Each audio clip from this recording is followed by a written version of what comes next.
Hi, welcome to episode 25 of The Teacher's Promise.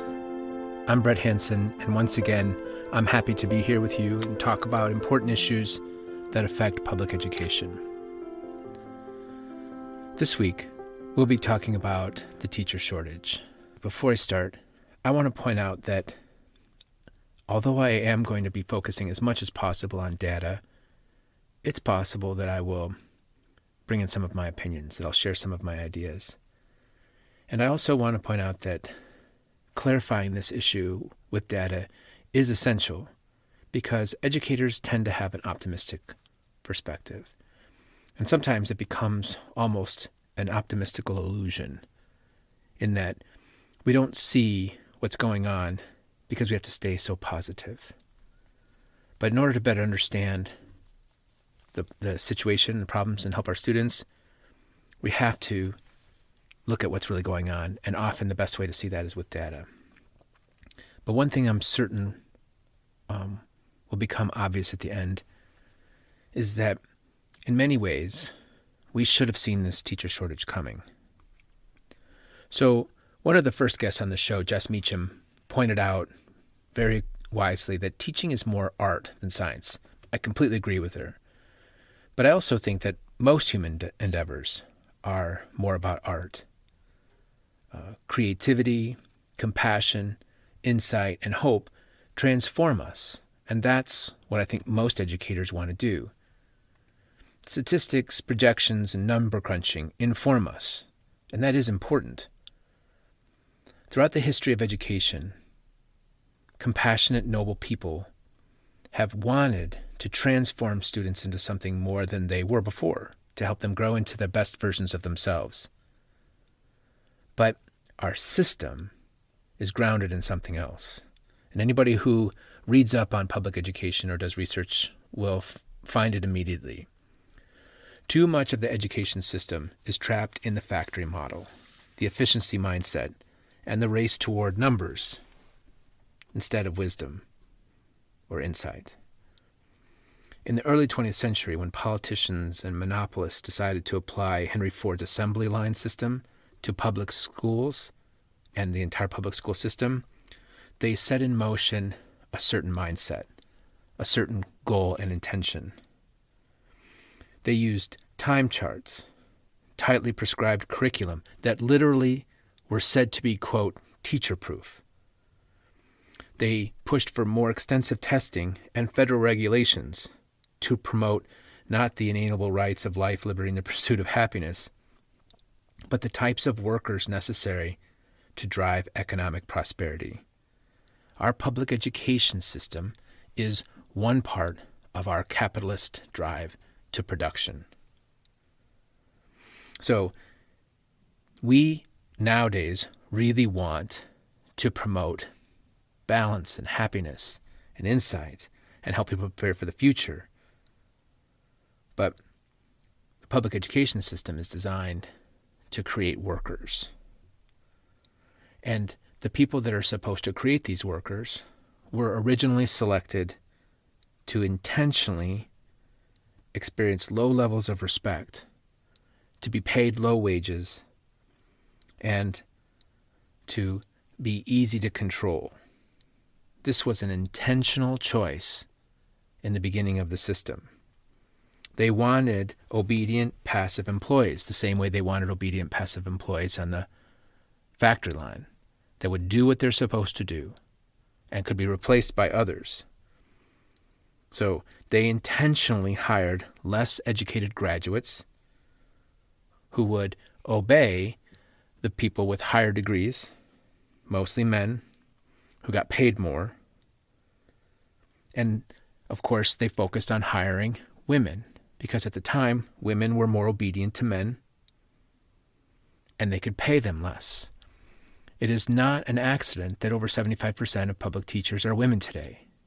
This was intentional. And it was easier for them to just fire people who wouldn't comply, and then they would replace them like a part of an assembly line with someone else.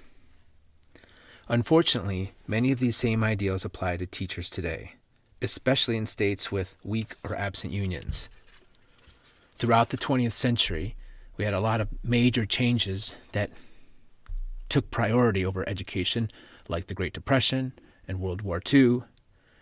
But after we came out of those major experiences, things started to dramatically change in the 1960s and 1970s, especially after Nixon opened up China. People started to see that we needed more than just assembly line workers. At the same time, young people started to reject the old authoritarian models, and people started pushing for educational reform into and through the Carter presidency.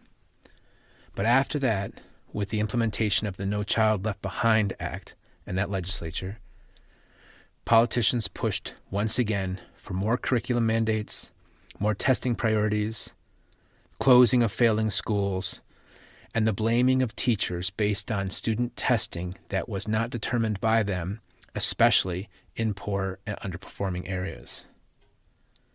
At the same time, school funding was dramatically cut, including teaching salaries, as poverty rates increased. If you listen to episode 20 of the teacher penalty wage, we know that teacher salaries started to level off and even drop in the 80s and 90s. Now, people wanted scientific solutions, so they pushed for underqualified teachers who would get paid less, and then reduce expensive training and give districts more control. This happened numerous times in the 20th century and then again in the 21st century. A clear example of this process can be seen in Wisconsin's Act 10 legislature, which drove huge numbers of experienced teachers into retirement, thus cutting the costs for districts. It broke the union and reduced salaries and benefits for teachers who were still in the profession in all but the richest districts, while the state continued to mandate high-stakes ACT testing. Basically, they demanded that teachers do more while paying them less and then blaming them for failures that they did not agree to in the first place. And if we start to wonder why fewer people want to come into the profession and why we have teacher shortages, we're really not paying very close attention. Now, this teacher's report is not mainly to voice my personal opinions about decisions made in the past. It's to talk about the situation.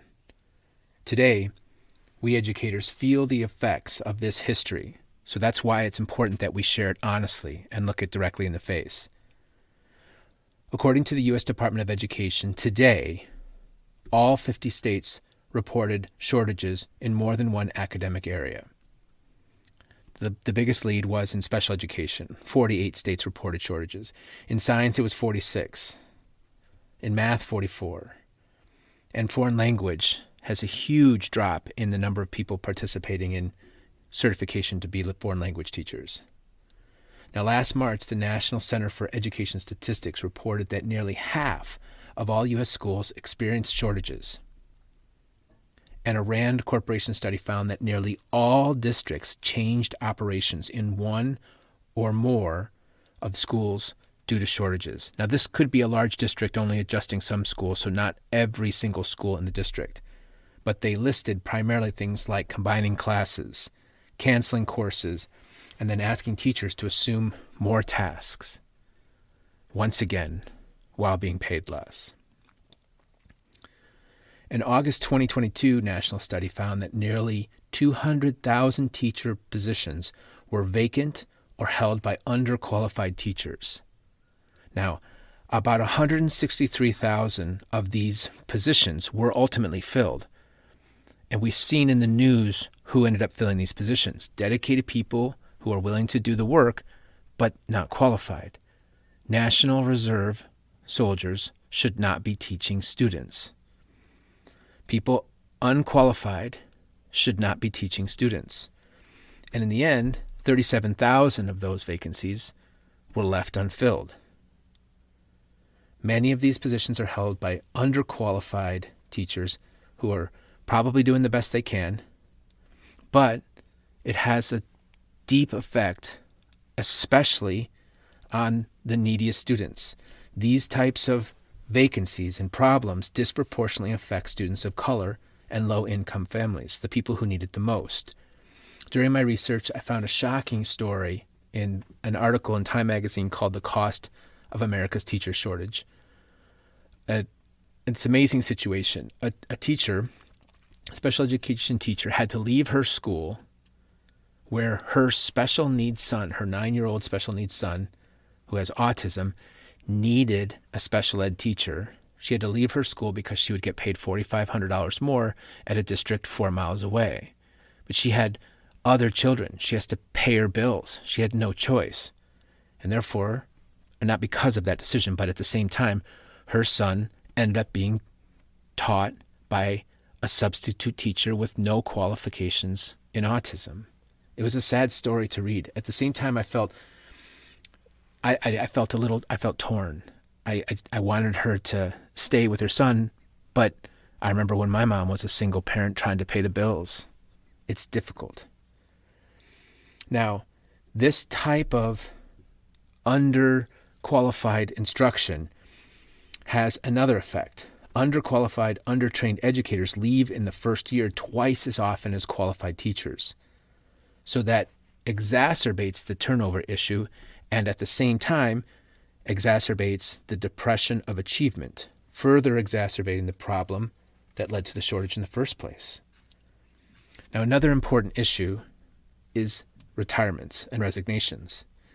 It is true that the pandemic intensified these problems, pushing 40% more teachers to resign or retire in the year 2020 and 21 than in 2019 before the pandemic.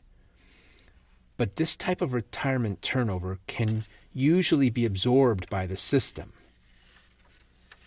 This isn't the problem. This has happened before. Another issue to consider is burnout. A national survey in 2022 reported that 90% of teachers are experiencing burnout. 74% had to fill in for colleagues due to shortages, thus increasing their work, time when they can't plan and do their grading, and 55% planned to leave education sooner than originally planned. The numbers are unfortunately even higher among Black and Latino teachers. Now, some people question whether teachers will actually leave because they have financial responsibilities, and it is true. Many of those teachers who are feeling like they might leave sooner than they originally planned won't leave because they have mortgages and they have to feed their kids. But even if that is true, do we want our teachers to feel trapped in a burnout job that drains them to despair because we won't make changes?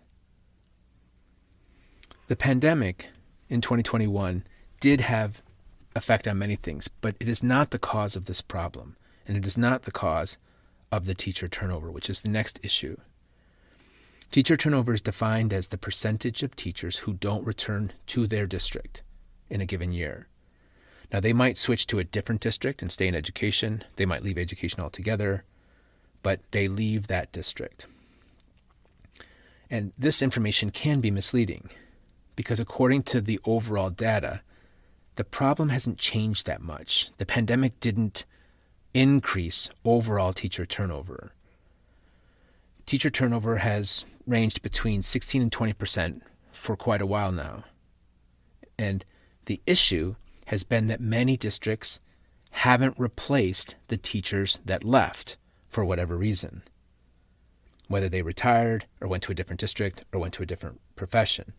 So the real important information is that there are fewer teachers in the schools. But we didn't feel the shortage too much in the past because districts figured out ways to make do. But even if that is still the case, this is an important issue because the most needy students, the ones who really need public education, experience a teacher turnover issue more intensely, almost like a parent leaving. And when it takes a lot harder for those students to catch up with a new person, to meet someone new, because they have to develop a new relationship. So we have to ask ourselves as a nation, do we care about our neediest children enough to do more for them? But in 2021, 2022, the real issue became apparent. And that has to do with the decline in education majors, the decline in people coming into the profession. The teacher turnover and these other issues have caused problems, retirement. But usually the system could buffer that. They could absorb that. And we made all the adjustments we could. But now we have far fewer people coming into the profession. An AACTE national survey sounded the alarm on declining interest in education careers. In 2018-19, the problem became really obvious. The number of education degrees for undergraduates was basically stable through the middle of the 2010s. But in 18-19, fewer than 90,000 bachelor degrees were conferred in education. We have over 3.5 million teachers in the United States. That's a big drop. That's a big problem. And over the last decade, there's been significant decline in the number of degrees and certificates conferred in hard-to-fill areas, as mentioned before. There's been a 4 to 6% decrease in special education, a 27% decrease in science and mathematics, and a 44% decrease in foreign language education. Now, this data could be a little bit misleading because it could be that fewer people are going into foreign language education because there aren't jobs, or schools have adapted and stopped offering languages like French or Italian or Latin because they can't afford it or there aren't teachers. So we don't know which direction the data is driving. But strong evidence shows that there are other essential issues with this decrease in people going into public education for a career. In 2022, 55% of students in public schools were non-white. And there are all kinds of reports that show that people learn best when they have a diverse variety of teachers. But 71% of people who got a degree were white. They identified as white. So fewer and fewer people of color are getting into the profession, and that is causing other problems for public education and the future of public education.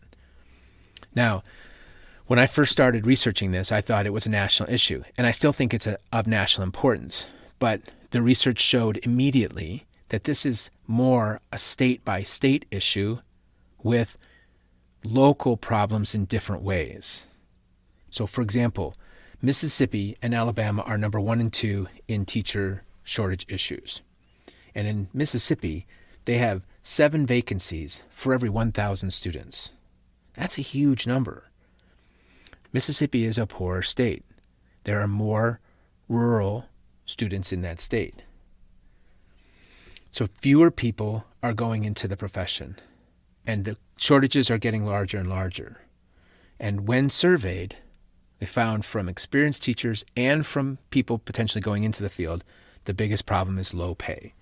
75% of teachers already in the field said that the salary was not fair.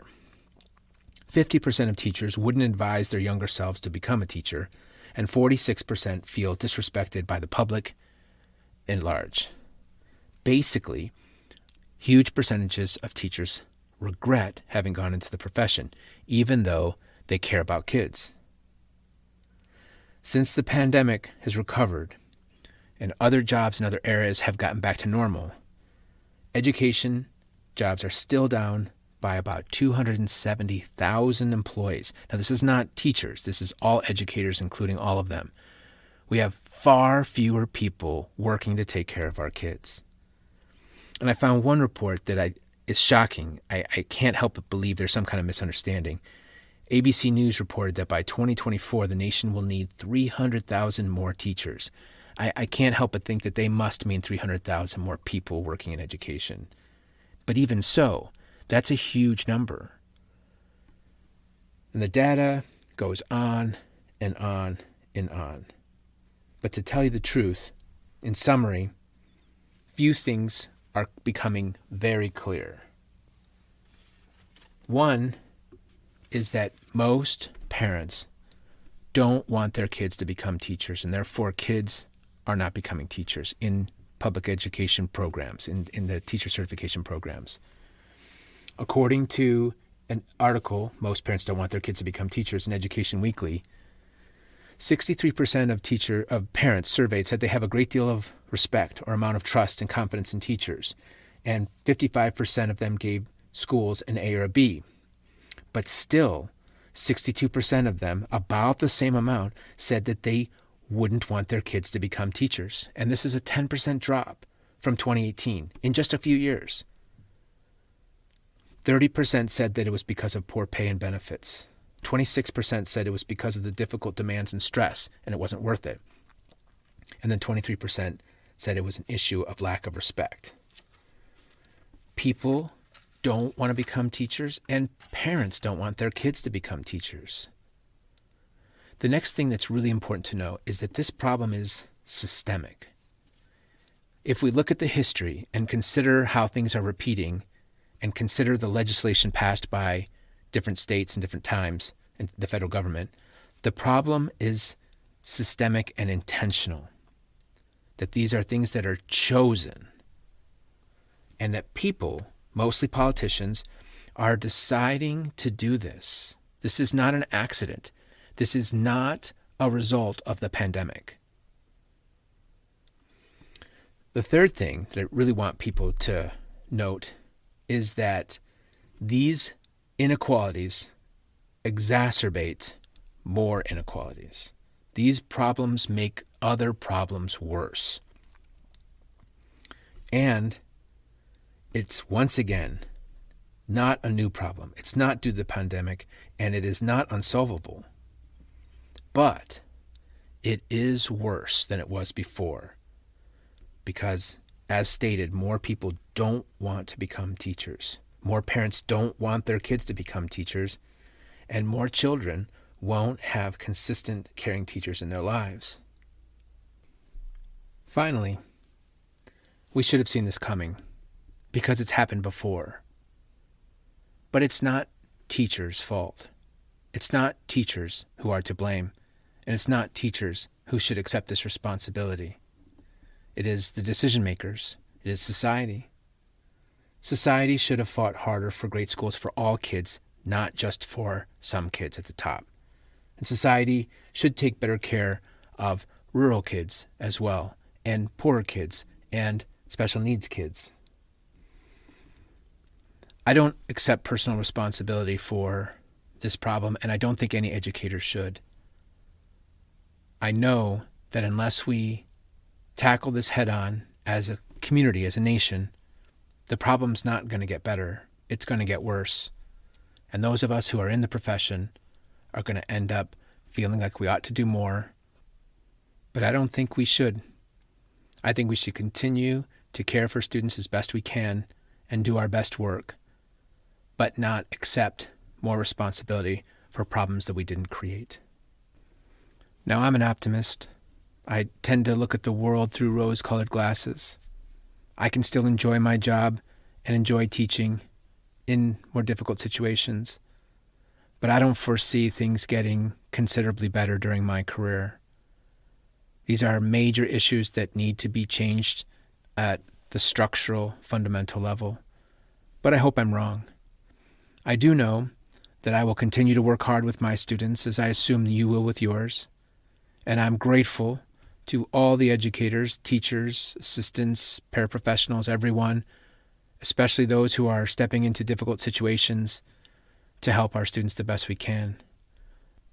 But if our nation wants a great education system to create the kinds of thinkers and workers we need and the kinds of happy, balanced citizens we want, something major has to change. And hopefully in the future, we won't be talking about how we should have seen it coming. Hopefully we'll have changed something. So once again, thank you very much for being an educator and for joining us. I hope this information is helpful to you in some way. I promise that next episode will be more inspiring and uplifting. I have a wonderful guest coming on the show, Corey Vandertye, who's been an educator, he's been a teacher, he's been a principal. He is an incredibly dedicated person, and now he's a stay-at-home parent. And so he will be sharing a wide variety of views on many issues and it'll be a great, great show. So we will see you in a couple weeks. And once again, thank you for all you do. Thank you for being an educator and caring for other people's children. I'm proud to call you a colleague, and I will keep doing my best to bring you the stories that will inspire you to stay in the profession and reach all your goals. Talk to you again soon.